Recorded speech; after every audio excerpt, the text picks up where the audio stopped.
Hi, my friend, it's Pat Sloan here. Today we kick off my Tantalizing Table Toppers book tour. So the book tour is virtual. That means all of you can participate, which is totally awesome. You're going to visit a dozen of my friends. You're going to go to their blogs. Each day will be two. There'll be 3 people today.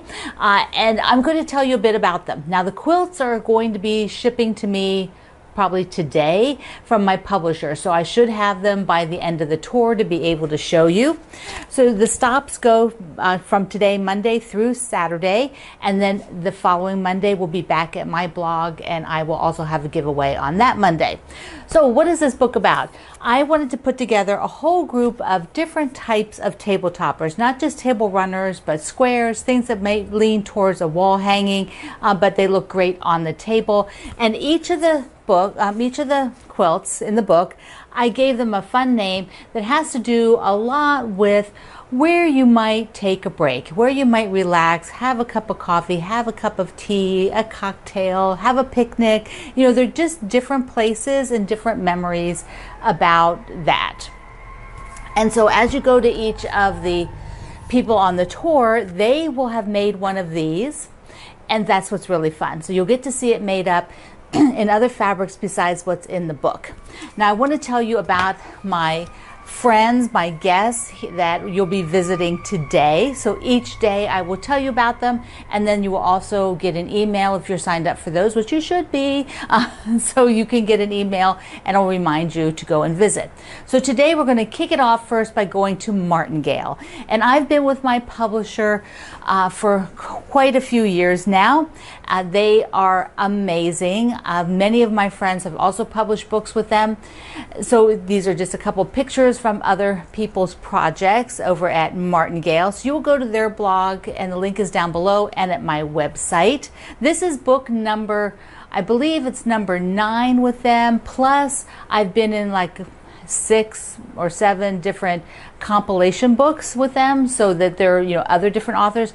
On my last day, I'm going to get all of my Martingale books and do a stack of them and take an inventory so we can see. Okay, today you're also going to go visit the fabulous Bonnie Hunter at Quiltville. Isn't that the best name ever, Quiltville? Bonnie and I started writing on the internet about the same time, and so we connected that way because there weren't very many of us writing then, and she loves Scrappy. The scrappier the better. She's an expert at it. Her eye is so fine-tuned to put these colors together. Bonnie also recently, in the past couple years, purchased and then opened just very recently a retreat house. So the retreat house is in Southern Virginia, so she is now also a Virginia quilt maker. And this fabulous photo of her porch with some of the retreaters there in their quilts. Isn't that just incredible? So you can learn about that at her website and her retreat website, so you can hear and know what it's about. Okay, the last one you're going to visit today is my buddy Andy Knowlton. Andy is also a Martingale author. Her book is all about fat quarters. Just so cool. She also does lots of other patterns, and her patterns are always really, really awesome. They're great to sort of use up a lot of what you have. They're also really good for collection. So she kind of melds both of those things with her projects, and you can find out about what she's doing. And if you're on Instagram, she also does a lot over there. So you want to be sure to check it all out at her blog today. So good, so good. I'm just so grateful for my friends who are doing this to share my book. I mean, I love doing it for them. It's just a really neat way to get a feel for my friends' work and seeing my quilts in a different type of fabric. Okay, so the other thing for today, it is Lucky Penny Day. So I had to hunt around for a penny. Oh my goodness, we found one. We actually have a whole cigar box full of pennies, but man, it took a little while to find one. So is it easier in your house to find a penny? We don't actually use real money that much anymore. It was just like yeah.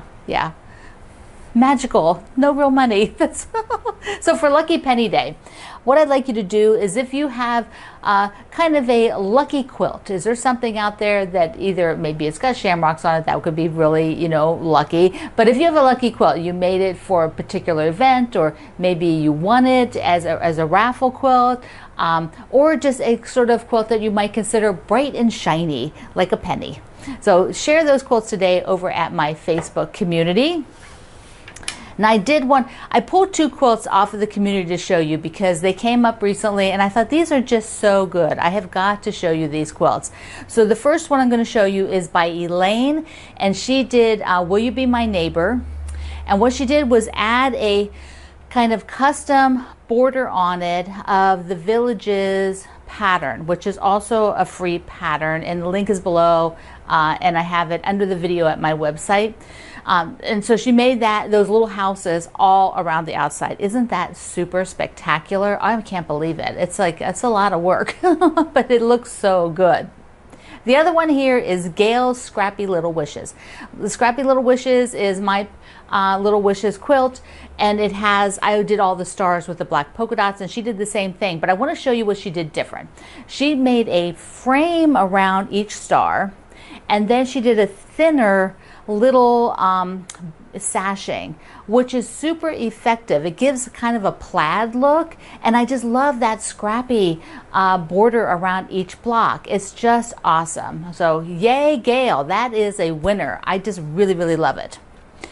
So the red and white book, that ended, and everybody has been emailed that the random picker selected. So I've listed everybody over on the page where you entered the giveaway. So I've listed all the names there and what they said. But this book is still, of course, available. So if you were in love with it and I didn't email you about it, you can pick it up and have it as your very own. This is mine, remember? This one is my quilt. Yes. Okay, what else did I have? Let's talk about the Midnight Moon. Oh yes, let's talk about that. So I have got all the blocks. I haven't done the next section, but let me just walk through what these blocks and some thoughts I have about where this is going at this point. Here they are. So I'm caught up. I have this week's to cut. That's the next thing I'll be doing. But I want you to take a look at this.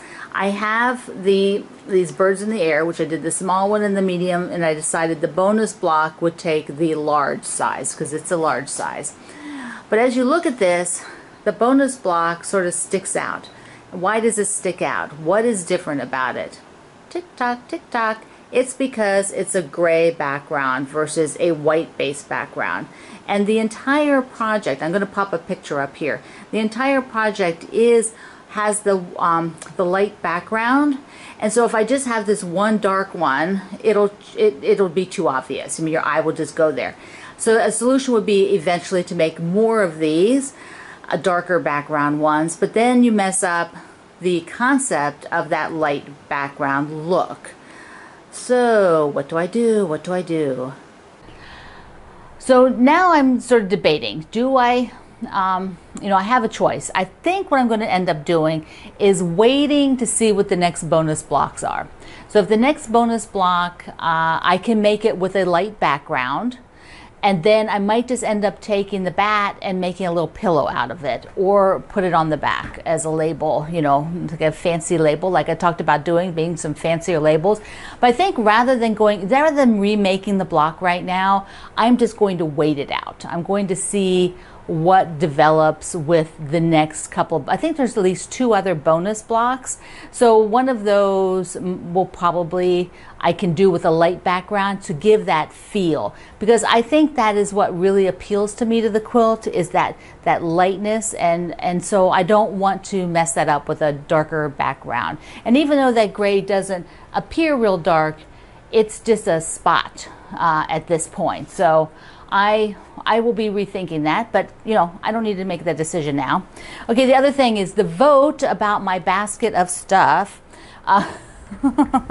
Yes. It was pretty unanimous that I should bring the basket in here. So here it is. This is a big basket. Like several people said to me, well, just put it in there. No. No, no, 1,000 times no. First of all, it doesn't fit, and it's extremely heavy. Extremely heavy. Now, I am not using all the Halloween fabric in here, but it's just a little too much for me, I think, to empty it out. Now, you know, this is a heavy basket. First, this is a Longenberger, and this is one, I don't know if they still do this, but they made these fully wood lids, which is great. It's flat, I can stack, but it makes everything super, super heavy. Ugh. Okay, so here is what's in the basket. This is a whole nother Halloween project, so we'll just stick that back there. But here are the fabrics, and a lot of what I'm using is just on these top parts, so it's not everything in here. But I'm really not in the mood to sort of split this up, because I debated, could I split this up and put it into some of my blue bins like this? You know, I have a couple of these that I could sort of empty what's in them and put them in here, and then put the Halloween in like I think it would need 3 of these, and that just seems stupid. I mean, really, I just don't think that's effective. Then I've got to weed through 3 bins every time rather than 1 basket, which is I mean, I already have this too, because this is where the blocks are. And maybe I won't. Maybe I'll just take the blocks out of here now and put everything in this, since I'm going to keep it in the room.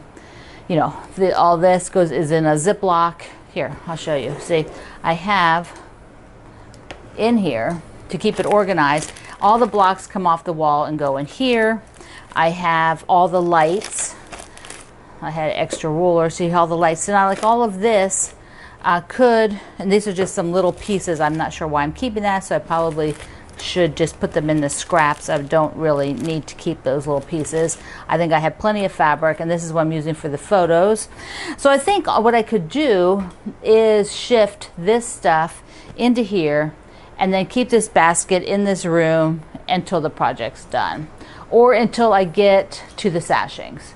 Because once I get to the sashings, I can separate out those lights again and some of the squares, and you know, that would be easier, less fabric, because I won't have all this other Halloween fabric. I'm not even using, you know, I'm not using all of it, but you know, I just don't want to create more bins. There's just too much for this particular style of blue bin. Okay, so where am I going to put it? So I could put it, here you go, see my options. Let me move. I could put it like this. This often is over here. So if this goes back over here where it normally is, then it can go right by you can't see it, can you? Right by the red thing, the red cabinet, which so many of you ask, where's this red cabinet from? This is from the Container Store. I think they still carry it maybe in white, but it could sit there, and it's going to maybe get knocked, which isn't good, because if you knock that basket, you'll go bust it. So otherwise, it could go under the table on this side, because I have a vent on the wall side, and I need the air in here. So don't have a lot of vents in this vaulted ceiling extended room. So, okay, I think that's where it'll go under the table, and we'll see how that goes. And then once I get it closer to the end, or at least to the sashings part of the project, then I can just pull it what I need into the white, into this blue container, and I think that'll work fine. Okay, that's settled.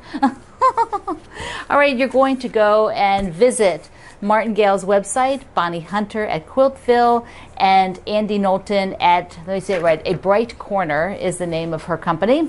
So you're going to visit the 3 of them today, and tomorrow we're going to come back and you're going to visit 2 other people and see what they made and enter at every stop. So you won't win more than 1 book because we check, but you can enter at all the places. So be sure you do check out my friends, what they do, and I hope you will follow them as well.